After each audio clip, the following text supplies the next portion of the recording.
Now that an organisation called the Cape Coloured Congress is threatening to shut down the provincial government. It says it'll, in fact, shut down the metro of the city of Cape Town. It's making the threat to the provincial government and will disrupt tourism over what it calls government's inaction in dealing with gangsterism.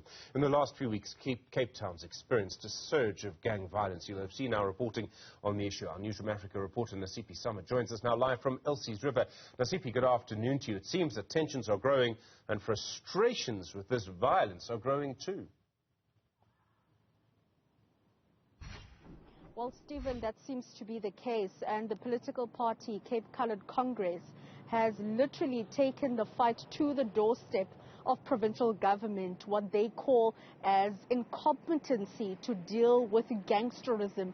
We've seen a video circulating on various social media, specifically to Hanover Park, just in the recent weeks alone, where gang violence and crime is on a surge, where, communities are feeling like they are held hostage in their own homes and own communities.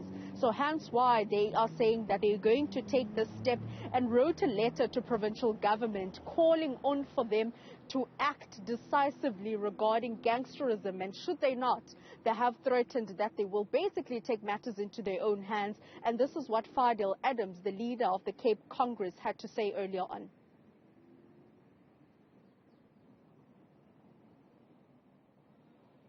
Unfortunately, Nasiphi, we don't have that, but this clearly shows that people are getting very, very frustrated. What kind of action is this organisation actually threatening? What do they say is going to happen? Well, in their letter, they have, stated that they're obviously not satisfied with the action taken by provincial government, and saying that they will then embark on a campaign, where they will be taking 100 coffins, not only to the provincial legislature, but also to Parliament's gates, to symbolize the number of people that die in these various communities on the Cape Flats.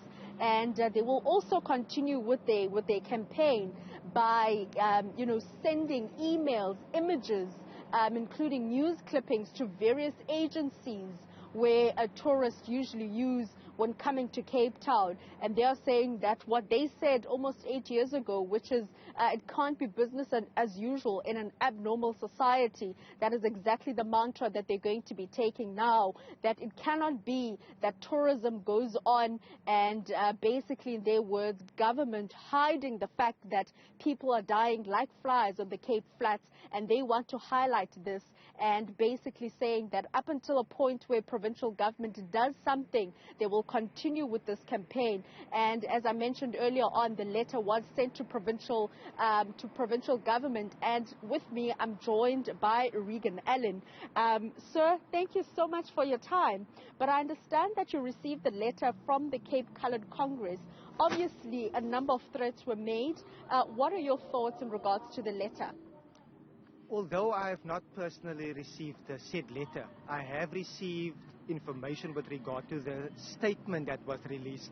And I want to be as clear as possible that any call from any person to sabotage the tourism sector is not only misplaced and misguided, but it should be condemned in the strongest terms possible. We've seen in 2020 that the tourism sector lost 75,477 jobs during the year 2020. There was a shortfall of 11 billion rand in terms of revenue that we usually get in terms of the tourism sector. The lives and livelihoods of so many families are at stake, and this call is a blatant attempt at using politics at the expense of the most vulnerable. What we have done in terms of the Western Cape Safety Plan is to make sure that we add extra boots on the ground in order to compensate for SAPS's inefficiencies, in order to compensate in terms of SAPS's lack of resources here in our province. So we are wanting to work together with the South African Police Service. We are wanting to work together with stakeholders, but we will never play politics. If I had to choose between a life and a political vote, I will always lean towards securing that life and doing as much as possible. Growing up in Mitchell's Plain, I'm fully aware And this particular matter is deeply concerning, and their call should be called for what it is. It is a blatant attempt in order to further threaten the lives and livelihoods of so many people. But Regan, would you not say that they've reached perhaps a boiling point? It's been 2 months, if not more, where we've been reading about mass shootings, bloody weekends, Mitchell's Plain, Manenberg, Kylie Chakukuletu. The list is endless on the Cape Flats. So do you think it is fair that it is business as usual where, lives are being lost in these various communities? Definitely not normal. It's definitely not acceptable. But their call in order to sabotage the tourism sector, that is uncalled for. That is absurd. However, we have put plans in place in terms of the safety plan, fostering working relationships, what we are doing in the city of Cape Town, believing in cooperative governance. And as the newly appointed Provincial Minister for Police Oversight and Community Safety here in the Western Cape, is to continue to strengthen the relationships between the South African Police Service. It took me for me to be standing here today, took a village to raise me ultimately. So it is that sense where we need to work together, we need to come together, but not play politics. So it's not business as usual if we are losing 3,000 people per year in this province due to murder. So it's definitely not acceptable, but we are doing all in our power. We are even extending our mandate, putting money aside in order to put more boots on the ground, for example, but also realizing that violence prevention in order to address the root causes of crime. So you would say that places like Mitchell's Plain, Gugulethu are receiving these boots on the ground. I mean, a number of community members say as much as they hear that there's LEAP officers on the ground, they are not seeing them in these communities of need. That was one of my first issues that I've had. I know in terms of how LEAP officers dress and their uniform, there could be a confusion between LEAP officers and law enforcement. That's one thing I'm going to tackle. But also in terms of when the deployment happens, because in terms of our approach to be data-led and evidence-based, we know when murders happen, in what road the murder happens, in order to make the deployment ensure that we actually stop crime from even before happening.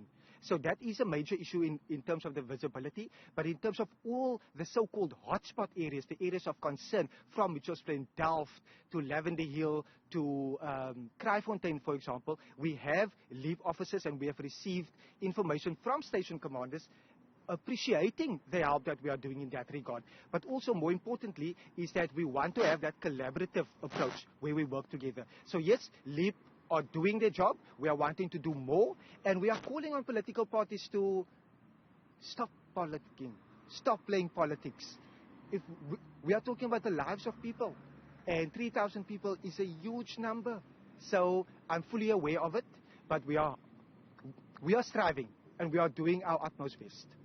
Regan Allen, the newly appointed MEC here in the Western Cape for policing oversight and community safety. But just going back, Stephen, to that interview we had with Fidel Adams, where he speaks about roughly a number of 3,500 people that lose their lives due to gang violence, gun violence and crime on the Cape Flats.